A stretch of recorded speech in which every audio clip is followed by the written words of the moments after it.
Hey there, everybody. Pete Pardo here from Comic Book Users. Welcome to another episode of Villain Spotlight alongside Mr. Wild Bill. Hello, comic book fans. Welcome back to another episode of Comic Book Users. We're going to do a Villain Spotlight. Are you ready? We're going to go do a Villain Spotlight on the Cyclone. Don't blink. You'll never see him again. Another one-hit wonder in my collection. This is his first appearance in Spider-Man. This is Spider-Man issue 143. This came out in April 1975. This is a Gil Kane and John Romita cover, but the art on the inside is Ross Andrew. Yeah. It's Jerry Conway's story. Basically, this is a story where Peter Parker, Spider-Man, goes to Paris. So does Robbie. And this has a lot going on in this book. There's even flashbacks to Mysterio, the previous issue. But this issue is monumental in that it has the first kiss between Peter Parker and Mary Jane. And he tries to kiss Betty Brant there, if you notice. What's that all about? Well, I think that because I think Peter and Mary Jane are in this weird kind of place, right? They're not really sure what's going on between them, and they're sort of seeing each other. Here's the ransom note. Well, the help. There's a telegram that comes to Robbie from Jonah, and it says, "Come to Paris immediately. Stop. Bring $1 million. Negotiable bond. Stop. Authorization for removal from Daily Bugle account follows. Stop. Urgent. You come at once. Stop. J. Jonah Jameson." And then, do we believe it? And then Peter Parker says, "Did he really write that? There's more than 10 words in that." Yeah, are you sure Jonah wrote this? It's more than 10 words, and you know how the rate goes up after 10. He goes, "This is no joke, No Peter. joking now. Something's Not happened now, to him. Peter. I want you to come with me tonight, now." So he's like, great. So Spider-Man gets a chance to go to Paris. So for those of you watching, you're already thinking, well, wait, didn't in the Spider-Man movie Far From Home, didn't Peter go to Paris? And wasn't there kind of like this weird cyclone kind of creature villain thing? Yes, indeed. Goodbye, hot lips. First kiss. Look at that. Half page. Mary Jane Watson. Later to become his wife. That's right. Down the road. Down the road a ways. Yeah. How long did they take for that? That was It's like 87 or 89. I'll say waited like another 12, 14 years. Right? But we know how time moves so slowly in the They didn't age, but we did.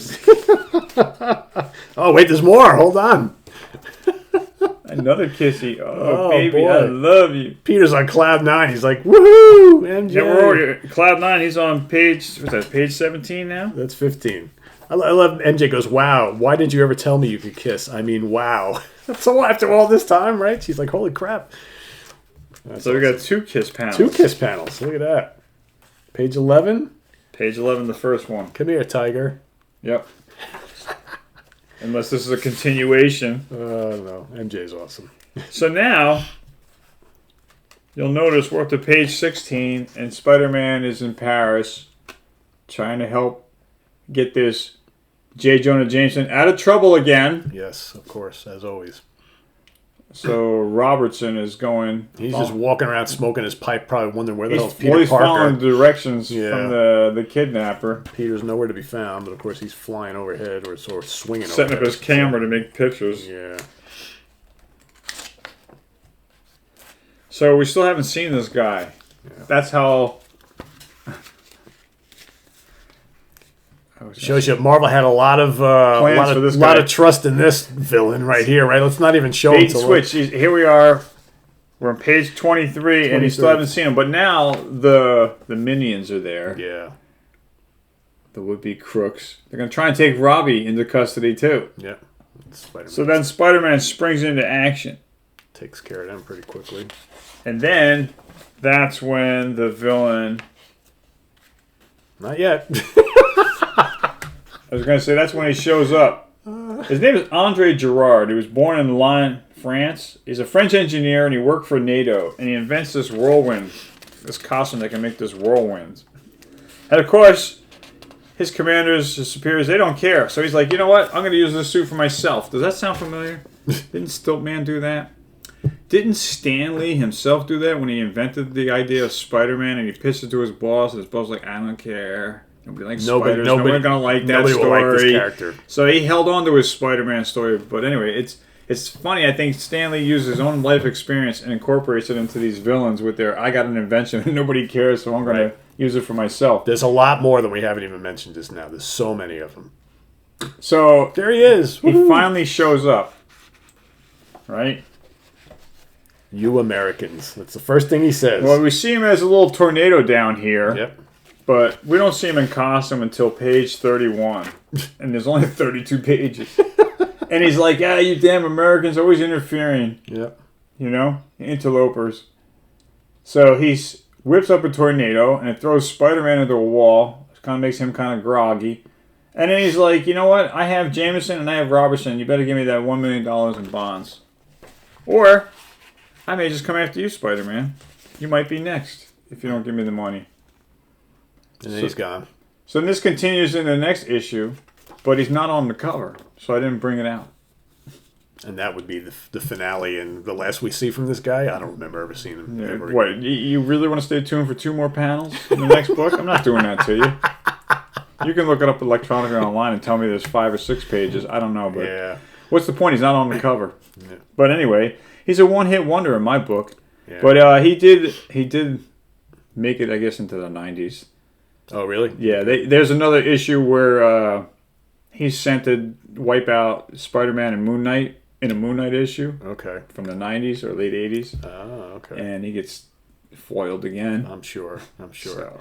And basically replaced in the Marvel history by a guy named the Tornado, right? The Cyclone, the Tornado, this is the Cyclone. Wizard. I mean, you got all these guys, right? Yeah. Because Torpedo was kind of cool, I thought. He's got the whirlwind's power here, tornado suit. Yeah. But yeah, Cyclone, Andre Girard from France.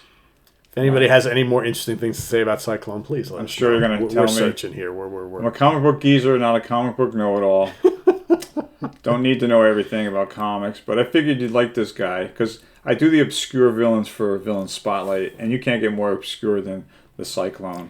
Because, quite frankly, they're funny to do these because, again, these are the villains that nobody remembers, right? I remember we did the one with what's the name of the guy on the skateboard? Rocket Racer. Rocket Racer. We did that, I don't know, a month or so ago. There were people who were like, who is this villain? I never heard of this guy before, right? The Cyclone, I'm sure the concept has been there. Oh, yeah. We've seen plenty of guys that do the same thing. But yeah. It was one in the Avengers, same time, 25-cent book. But he was more like in a Western suit, like a cowboy suit. Like a whirlwind, right? He gets Tornado guy. I don't remember his name, but yeah, he spun around. There's another one like that in the Hulk. Later on in the Hulk, same thing. Yeah, spins around. Wasn't there a guy named the Top or something like that? Like a human top. It's like there's just so anyway, many. They just kept reusing. I digress. Anyway, that's it for this episode of Villain Spotlight, the Cyclone on Comic Book Geezers. I'm Wild Bill saying thanks for being here. Please click the like button if you haven't done so already. Please, out of pity. For the Cyclone. Yes, because he does have a kind of cool costume. I will give him that. It's a cool cover. Yeah. Gil Kane, man. Yeah. And John Romita. Yeah. Ross Andrews does good work on the inside. Yeah, as always. Yeah. So, as always, we thank you for being here. Thank you for your comments and your support, your subscriptions. As always, if you like comic books as much as we do, come on back for another episode of Comic Book Geezers. We'll be here. That's right. We will. Trust us. We will. And if I'm not, Pete will take over. That's right. I've been busy a lot lately. Yeah, and we'll figure it out. There's hundreds more of these lame-ass villains we could talk about in the weeks to come. So stay tuned for more. So thanks for watching, everybody. We'll see you. Have a good one. Take Bye-bye. care.